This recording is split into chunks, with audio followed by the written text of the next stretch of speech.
इस जर्नी की शुरुआत करते हैं हिम्मत यानी कि करेज से। तो कहानी कुछ यूं है कि एक आदमी था जैक गिलबर्ट, जो काफी फेमस तो नहीं था पर एक ग्रेट पोएट था। उसका जन्म 1925 यानी कि 1925 में पिट्सबर्ग में हुआ था। उस जमाने में पिट्सबर्ग के कई लोग फैक्ट्रीज और इंडस्ट्रीज में काम किया करते थे। तो जैक बेचारा उस स्मोक और शोर शराबे के बीच में पला बढ़ा था जो फैक्ट्री से निकलता था।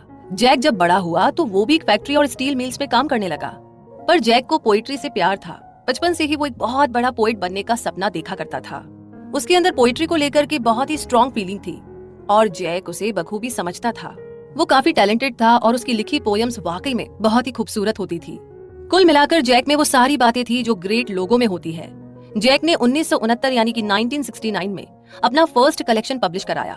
उसके इस कलेक्शन को येल यंगर पोएट्स प्राइज भी मिला था, जो कि काफी प्रेस्टिजियस माना जाता था। बाद में अपने इस पोएम कलेक्शन की वजह से उसे पुलित्जर अवार्ड भी मिला। जैक की लिखी हुई पोएम्स अमेजिंग होती थी। उसकी ऑडियंस उसकी तरफ खींची चली आती थी। इसके अलावा वो काफी हैंडसम भी था। वोग मैगजीन ने उसकी कुछ फोटोज भी ली थी और जैक के पास फेमस होने के कई सारे मौके थे। पर वो एक दिन अचानक से गायब हो गया। वो फेम को हैंडल नहीं कर पाया था और एक सेलिब्रिटी की तरह दिन रात लोगों की नजरों में रहने से और सारे शोर शराबे से वो तंग आ चुका था। बाद में जब उससे रीजन पूछा गया तो वो बोला कि फेमस होना मुझे अब एक्साइटेड नहीं लगता है, ये काफी बोरिंग है। वो अपनी जिंदगी का हर दिन यूनिक और डिफरेंट चाहता है। गिलबर्ट ने डिसाइड कर लिया था कि उसके लिए तो यूरोप ही ठीक है और वो ग्रीस जाकर पहाड़ों के ऊपर एक सुनसान जगह में जाकर रहने लगा। वहाँ के सुकून और शांति भरे माहौल में वो कई चीजों के बारे में डीपली सोच सकता था। और इसके 2 साल बाद उसने फिर से एक बार अपनी पोएम्स का कलेक्शन पब्लिश करवाया और फिर से एक बार उसकी पोएम्स रीडर्स का दिल जीतने में कामयाब रही। जय किसी तरीके से अपनी जिंदगी जीना चाहता था, दिखावे और शोर शराबे से दूर एक सुकून भरी जिंदगी। थोड़े टाइम बाद उसने ये शुरू किया कि वो सबकी नजरों में आता, अपना मास्टरपीस लोगों के सामने रखता और फिर अचानक से गायब हो जाता। बाद में जैक ने डिसाइड किया कि वो टीचिंग की जॉब करेगा और वो यूनिवर्सिटी ऑफ टेनेसी नॉक्सविल जाकर लेक्चरर बन गया। उसने जिसको भी पढ़ाया वो उसको हमेशा याद रखता था और वो एक रिमार्केबल और एक एक्स्ट्रा ऑर्डिनरी आदमी था। लोगों को यहाँ तक लगता था कि वो किसी दूसरी ही दुनिया से आया है। वो अपने स्टूडेंट्स को अक्सर बोला करता था, क्रिएटिव लाइफ जियो, क्योंकि यही तरीका है जो हमें इस दुनिया में सरवाइव करने की ताकत देगा। जैक का मेन गोल था कि अपने स्टूडेंट्स को ब्रेवरी से जीने के लिए एनकरेज करना। वो हमेशा बोलता था कि जब तक हम ब्रेव नहीं बनेंगे अपने अंदर ग्रेटनेस कभी नहीं ढूंढ पाएंगे।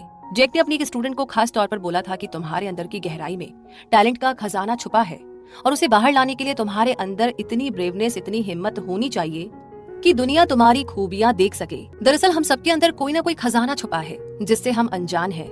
जैसे माइनर्स खजाने की खोज में जमीन की गहराई तक पहुंचते हैं, ठीक ऐसे ही हमें भी अपने अंदर की गहराई में झांकना होगा और ये खजाना तभी ढूंढा जा सकता है जब हम क्रिएटिव लाइफ जिएंगे। अब आप शायद सोच रहे होंगे कि क्रिएटिव लाइफ का मतलब सिर्फ आर्ट से या किसी आर्टिस्टिक काम से है, पर नहीं, ऐसा बिल्कुल नहीं है। बल्कि इसका मतलब है अपने डर को हराकर एक बेस्ट और मोस्ट एडवेंचरस जिंदगी को जीना। हम सब लाइफ में किसी न किसी चीज से अक्सर डरते हैं। हम रिजेक्ट होने के डर से डरते हैं, हम हारने से डरते हैं, कोई हमारा मजाक ना उड़ाए इस बात से डरते हैं, क्योंकि हम ट्राई करना ही नहीं चाहते, खुद पर यकीन नहीं करते, बस यही सोचते रह जाते हैं कि लोग क्या बोलेंगे, क्या कहेंगे। डर डर और डर, सबको डर लगता है। डरना बहुत ही बोरिंग है, क्यों है ना? क्योंकि डरना कोई नई बात नहीं है, बहुत कॉमन है, हर दिन होता है।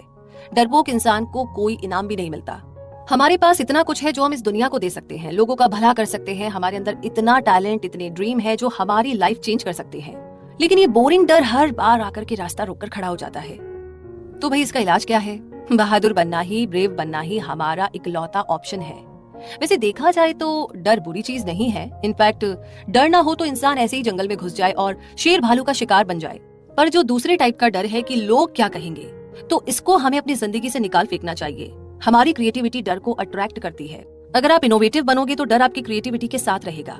डरना भी जिंदगी का एक पार्ट है, लेकिन इतना भी ना डरो कि ये हम पर हावी हो जाए। हम जो करना चाहे डर के मारे कर ही ना सके। हम इस दुनिया में चंद दिनों के मेहमान हैं, तो क्यों ना अपनी जिंदगी ऐसे जिए जैसे हम चाहते हैं।